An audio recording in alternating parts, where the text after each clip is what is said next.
Diamond Harbour road থেকে জোকা ম্যানেজমেন্টের ভিতর কেন্দ্রীয় বিদ্যালয়ের দূরত্ব প্রায় 700 মিটার।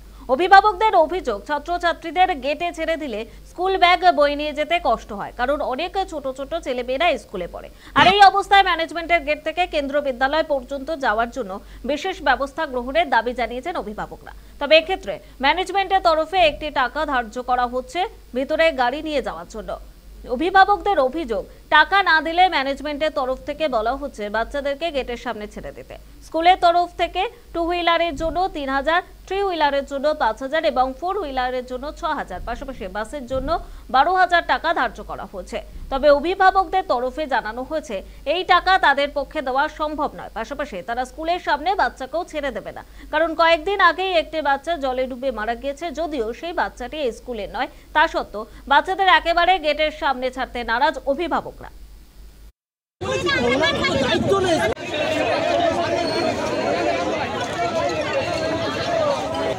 এটা কোথাকার অযোগ্যতা?